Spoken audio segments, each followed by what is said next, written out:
Perez, and I have an interview with the main frontman of the band Soil on May 4th, 2012. Can you give us a brief summary as to how Soil, all got together? I believe it was back in 1997. Yeah. There got three of the members of the band, Tom, three of the original members, Tom, Adam, and Tim, played in a death metal band together. And then the fourth member, Sean, played in another different death metal band from Chicago, and they were all from the Chicago scene. Mm-hmm. And they decided to get together and do kind of more of a band that was more to the roots of the music that they grew up on, more rock, more metal type, than the death music that they were writing in their band that they were in at the time. Mm-hmm. So they got together and they started writing and started looking for a singer. And Tim came across a compilation CD of unsigned bands. One of the bands that I was in at the time from Indiana was featured on the CD, and he heard the vocals, got a hold of me, asked me if I'd be interested in throwing writing some lyrics and record them down on this music they'd been writing, and we just went from there. Cool.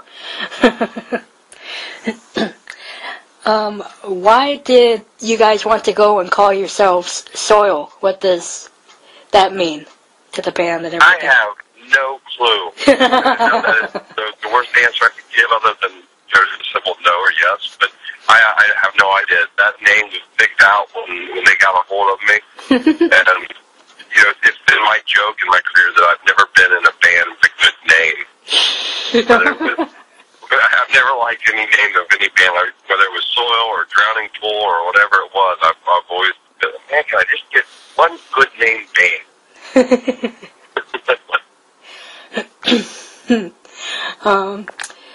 What's it been like for you since reuniting with these guys? It's been a blast. The one thing that it has taught me to never say never. I never thought I would be in a band again with these guys. Mm-hmm.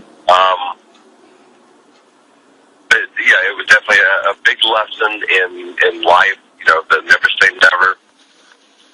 We got the offer to do the reunion tour over and to do the 10th year anniversary tour over in the UK, and it was a blast. And so much so that I myself was kind of getting to that point with music again, like I did back in '05, where I was just getting burned out, just ready to take a break. And we did that run over in the UK, and it was really revitalizing, or it really rejuvenated me, and it was such a blast. And we came back to the States, and people just kept calling, wanting us to do shows over here. We kept putting it off, and so finally we started doing some shows here and there. And wouldn't you know, we were having as much fun doing that as we did over in the UK. So we've just been continuing to go with it. I figure as long as we have smiles on our face, it's worthwhile. Cool. Well, it's good that you're making everybody happy. I know a few of my friends had asked me, yeah, you're interviewing that band Soil? I thought those guys died. They weren't around anymore. No, they're still around. You just haven't looked them up lately. Can you tell me about the live CD, DVD that's coming out? Yeah, that was crazy. That was, it was more frightening to do than anything leading up to it. I mean, of course, when showtime occurs, you forget they're even taping, but usually there's a lot of things that play into that whole show. Usually when you play the UK, and we've been over there so much, that's always been the band's, that's always been the band's best market. And so which also explains why that was the choice of the locations for the 10th anniversary shows. Mm-hmm. But whenever you play the UK, you always finish with London. London is the last show. Doesn't matter how many shows you do, London's the last show. That's where all the press is going to be. That's where all, the people in the industry, all that. That's where they're going to be. So you go over there, you get your legs underneath of you. By the time you get to London, you're kind of on the same time zone finally, and you're feeling good. You got the show down pat.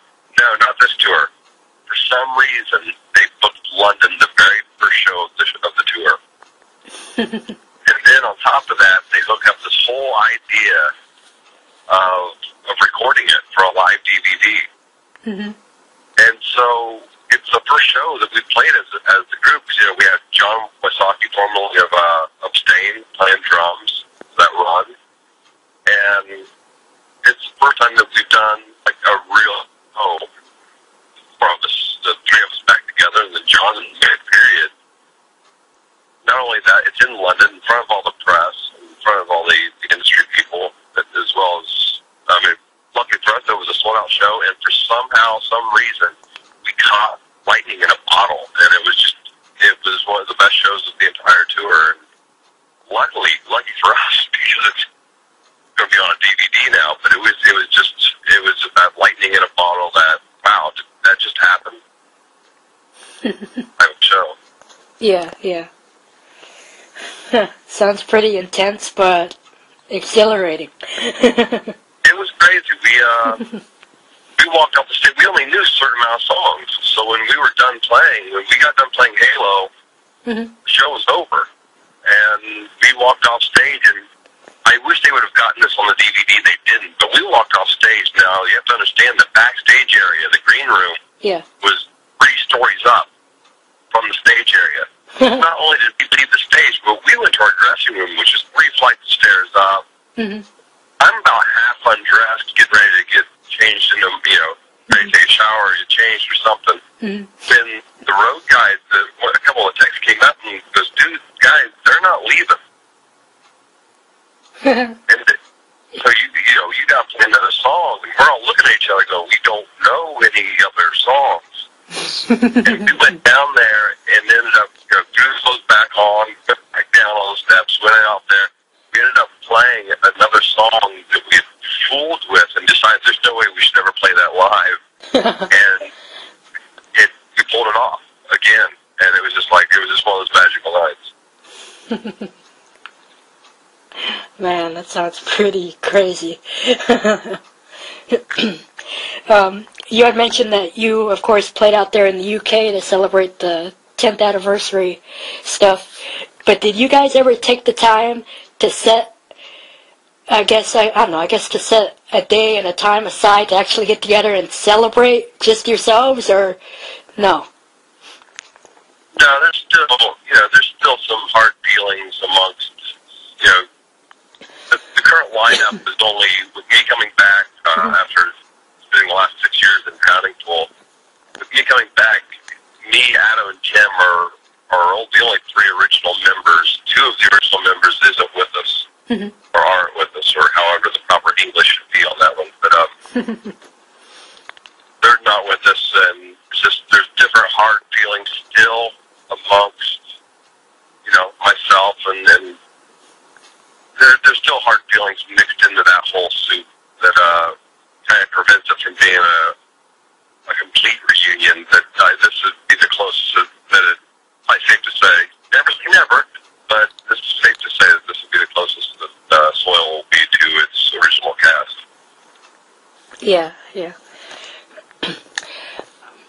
Do you have any upcoming touring plans? We do. Right now, we're still doing, when we decided to do some U.S. dates, we kind of, I was still feeling pretty burnt, so when the booking agent was talking to me, I was like, I want to do it because we have a lot of fun doing it. At the same time, I'm still not sure what I want to do next. And so we decided that about once or twice a month, we would shoot out and do, a weekend's worth of shows. We'd do it Thursday, Friday, Saturday, or Thursday, Friday, Saturday, Sunday. And then we'd fly back home and just do it that way. And, that way we got to tame that little bug in our britches that wanted to get out there and play the old songs and have fun in front of the fans of the old music. But at the same time, it gave us time at home, gave us time, myself especially, because Drowning Pool was a very heavy touring band. So I've spent the better part of my life, past 12 years, on the road. So doing this, going out every couple weeks and hitting a weekend jaunt was good for me in a lot of ways. But since then, there's been more and more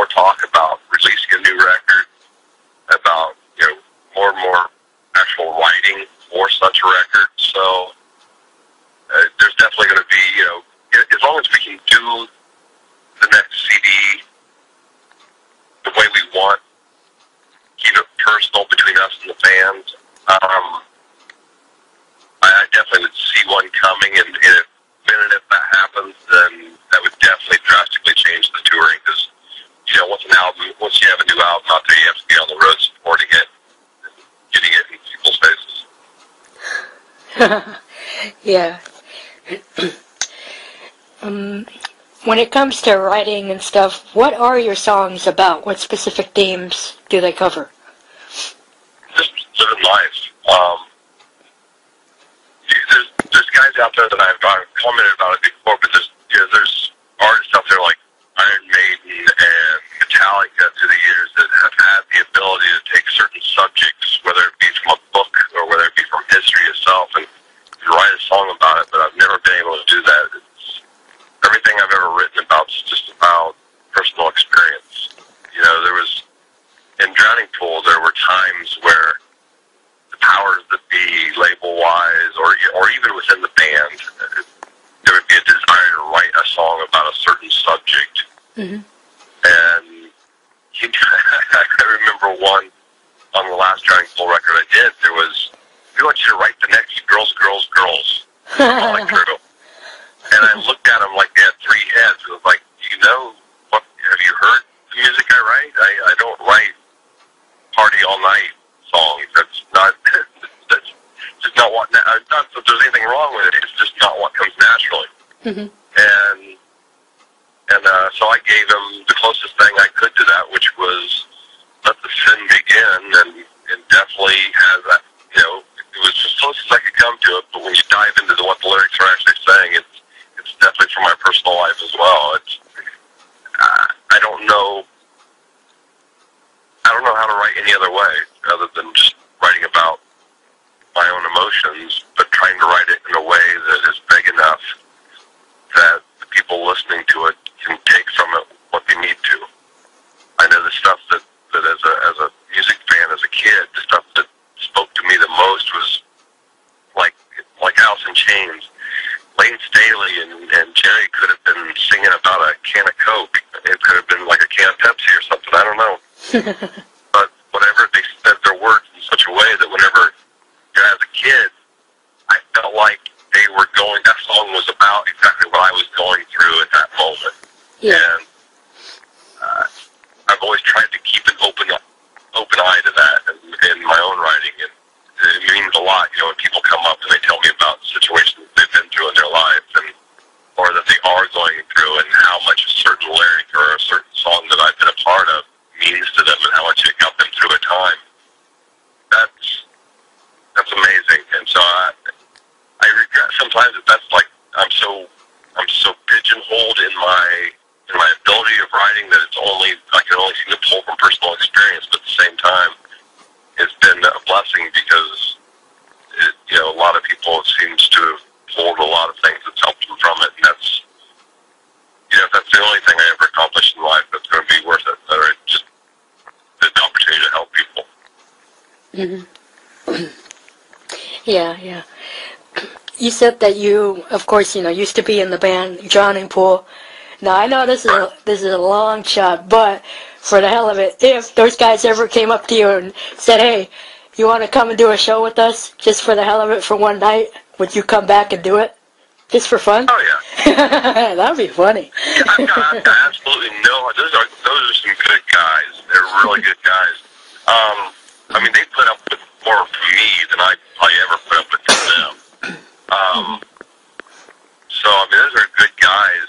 It's just, and, you know, us parting ways had nothing to do with me feeling otherwise about it. It was just me getting to a point where I was getting burnt out on being told when and where to do what it is that I love to do. Mm-hmm. And I know it sounds silly. It is such a blessing to be able to have done this for as many years as I had. For the fact that there's people out there that have taken the time out of their lives to allow me to do what I've done for the past 11 years professionally. Mm-hmm. And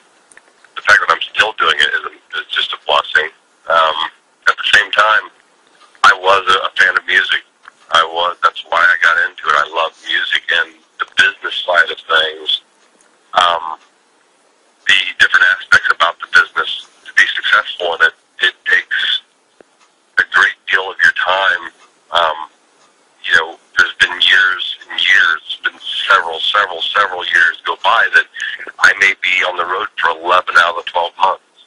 And, you know, I've got 2 children, and it's tough on everybody and all the way around. So it's,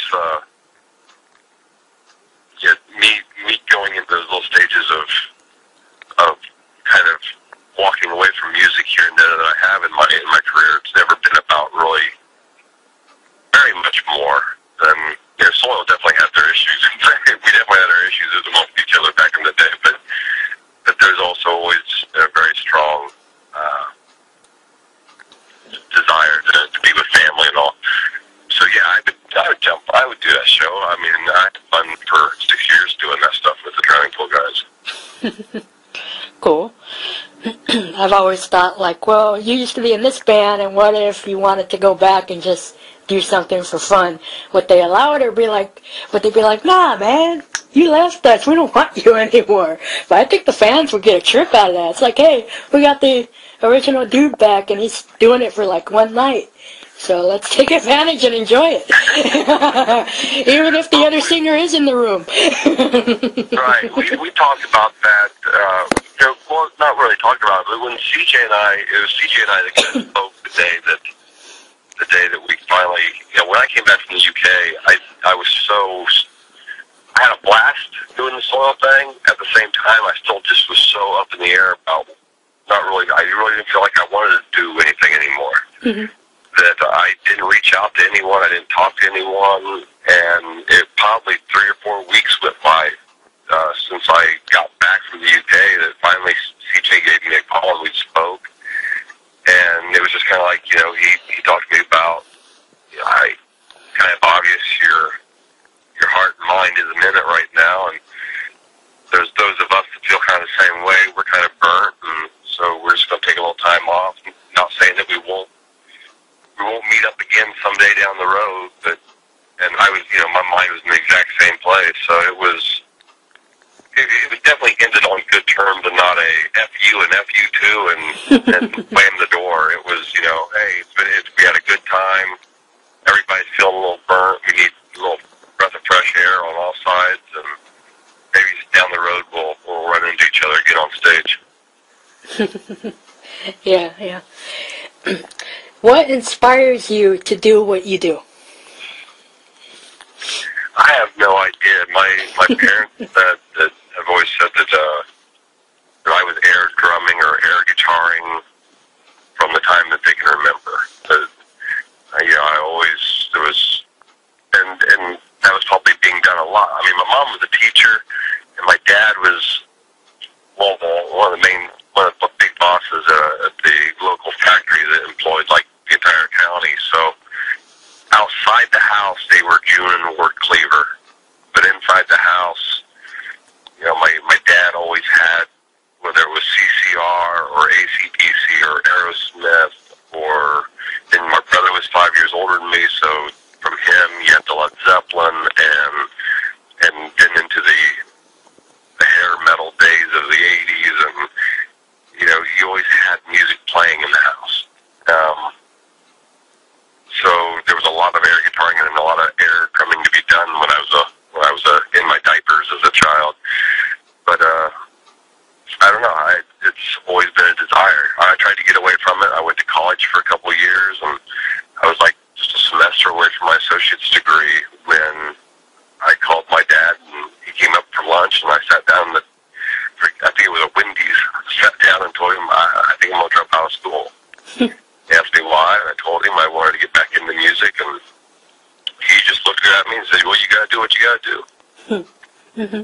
And so I did, and ended up moving, you know, got the whole opportunity to go up to Chicago and do the Soil stuff, and it's been a crazy, crazy ride ever since. Yeah. What else can we expect to see from you guys as far as this year goes? Well, I mentioned it before. I think it's a big, big if. I mean, the industry is messed up. The industry has been messed up for a long time, and you're seeing people realize it more and more as more labels merge and more labels shut their doors. And the industry is really struggling. Yeah. They're not really sure how to make money anymore. And the sad thing about it is they're finally struggling. Now, the bands haven't been making money for a long time. I mean, it's really aggravating when you're talking to fans and like, well, how much money do you make per CD? And you tell them. They're like, well, how much money do you make per download? And you tell them.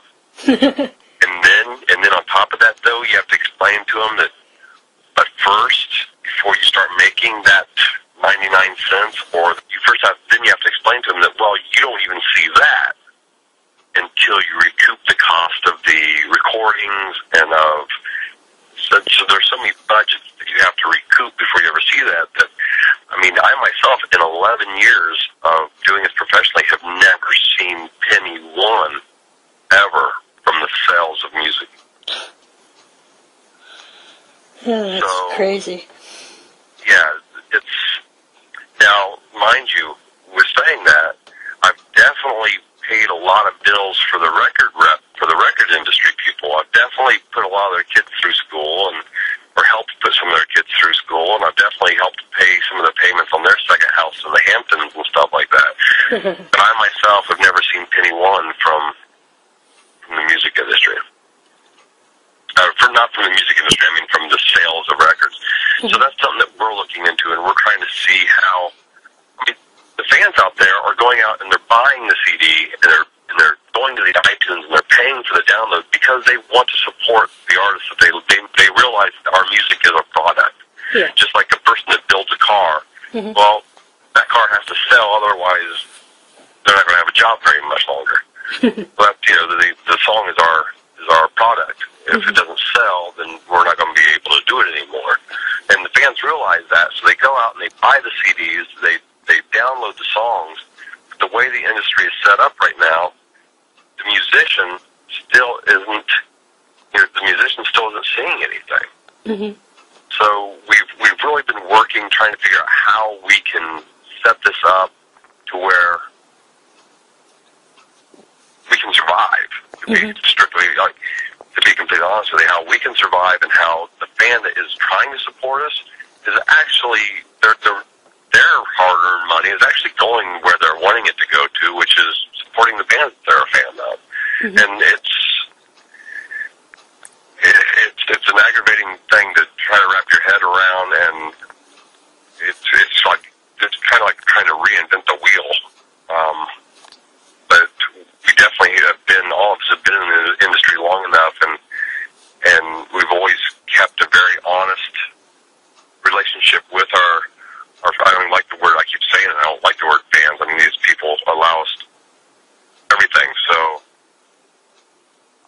that we call them our family out there. We've always kept a very honest relationship with them, and we're just trying to figure out the best way to do a record where it works and where we can continue to make music. And we've written such songs recently that I've been on fire about some of the material that's been coming out of us in the writing process. That we need to get one out, but at the same time we realize that it's got to be done right. Is there anything else you'd like to say or add? Oh, I'm sorry, that was simple enough. Just thanks for your time. I appreciate it. Just, it's definitely new to be, we had a lot of it recently, but it's definitely new to be talking about the soil stuff again. It's neat that people like yourself still remember us